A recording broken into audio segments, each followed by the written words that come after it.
Assalamualaikum warahmatullahi wabarakatuh. Saya dari kelompok 2. Izinkan saya dan juga teman saya untuk mempresentasikan tentang epistemologi. Oke, lanjut. Udah kelihatan belum? Kelihatan nggak? Ada.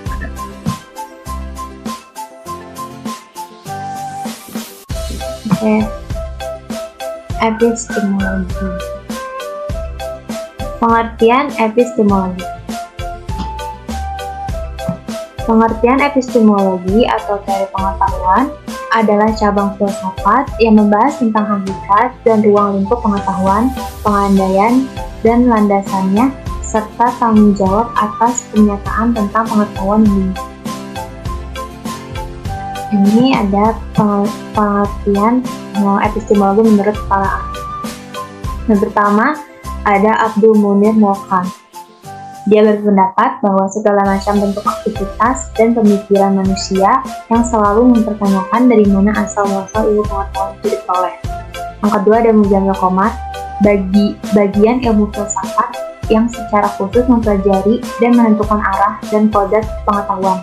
Yang ketiga ada Anton Dekker, cabang filsafat yang berurusan mengenai ruang lingkup serta hakikat pengetahuan.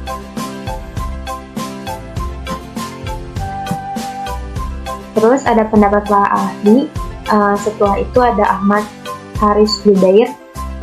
Dia berpendapat suatu ilmu yang secara khusus mempelajari dan mempersoalkan secara dalam mengenai apa itu pengetahuan, dari mana pengetahuan, serta bagaimana cara memperolehnya.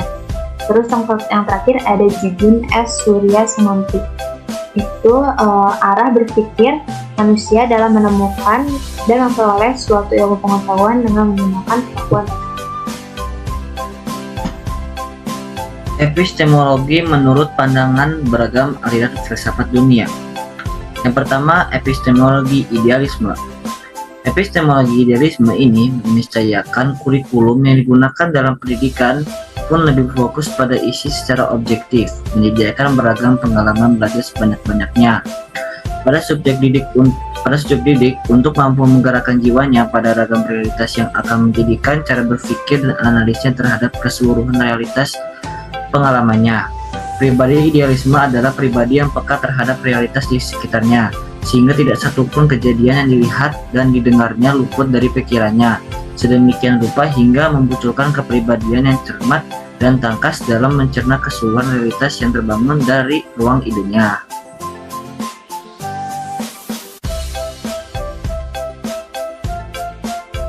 Epistemologi pendidikan dalam realisme adalah proses ilmiah yang ditunjukkan pada hal-hal yang beraneka ragam persoalan pendidikan seperti mengenai realitas peserta pendidik dan isi pendidikan, strategi dan lain sebagainya yang dapat digunakan oleh seseorang untuk sekelompok orang sebagai dasar utama dalam menyelenggarakan kegiatan pendidikan.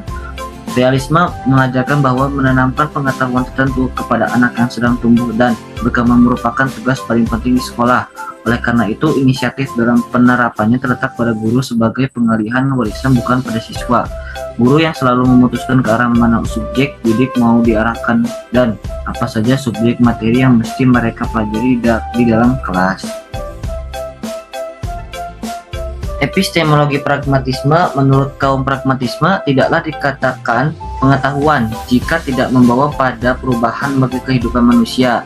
Jadi, nilai pengetahuan dilihat dari kadar instrumentaliannya yang akan membawa pada akibat-akibat, baik yang setelah atau yang akan dihasilkan oleh ide pikiran dalam dunia pengalaman nyata. Menurut pragmatisme, guru harus mengonstruksi situasi belajar dengan menempatkan problem tertentu yang pemecahannya akan membawa siswa pada pemahaman yang lebih baik akan lingkungan sosial dan fisik mereka. Menurut kaum pragmatis, seseorang anak selalu belajar secara alamiah karena memang ia adalah makhluk yang secara natural selalu ingin tahu tentang sesuatu. Ia senantiasa akan mempelajari apapun yang ia rasakan ataupun yang ia pikirkan. Epistemologi realisme. Epistemologi eksistensialisme adalah suatu eksistensi yang dipilih dalam kebebasan. Bereksistensi berarti bereksistensi dalam suatu perbuatan yang harus dilakukan oleh setiap orang bagi dirinya sendiri. Pilihan bukanlah soal konseptual, melainkan soal komitmen total seluruh privasi individu. Berangkat dari kebebasan sebagai corak bereksistensi, demikian tidak menempatkan individu ke dalam realitas yang abstrak, tetapi individu dilihat sebagai satu pribadi yang sungguh hadir dan konkret. Oleh karena itu, dalam mengambil keputusan, hanya yang konkret yang dapat mengambil keputusan atas diri kita, bukan orang lain. Dan ini adalah sisa-sisa sejarah pengetahuannya, bisa dilihat oleh semuanya. Nah, ada zaman purba, ada Yunani kuno juga, ada Islam klasik, ada Renaissance dan modern, dan juga yang terakhir ada kontemporer. Renaissance dibagi dua, guys. Ada banyak pembagiannya. Oke.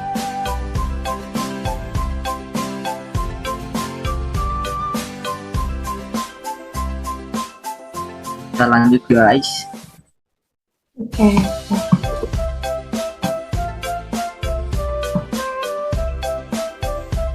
Pengertian ilmu pengetahuan dan metode ilmu. Pengetahuan atau akumulasi pengetahuan yang diperoleh sepanjang sejarah perkembangan pengetahuan manusia.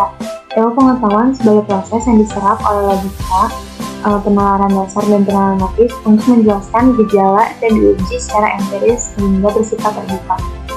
Terus metode ilmiah adalah kumpulan pengetahuan yang bersifat menjelaskan berbagai gejala alam yang memungkinkan manusia melakukan serangkaian tindakan untuk menguasai gejala tersebut berdasarkan penjelasan. Terus di sini ada tahapan kerja metode ilmiah. Adanya kebutuhan objektif, rumusan masalah, pengumpulan teori, perumusan hipotesis, pengumpulan data informasi atau fakta, analisis data, penarikan kesimpulan. Terus di sini ada sifat metode ilmiah. Efisien dalam penggunaan sumber daya, tenaga, biaya, waktu. Terus terbuka, dapat dipakai oleh siapa saja. Terus teruji, prosedurnya logis dalam memperoleh keputusan. Terus ada pola pikir metode ilmiah. Yang pertama ada induktif. Adalah pengambilan keputusan dari kasus yang bersifat khusus menjadi kesimpulan yang bersifat umum. Yang kedua ada deduktif. Pengambilan kesimpulan dari hal yang bersifat umum menjadi kasus yang bersifat khusus.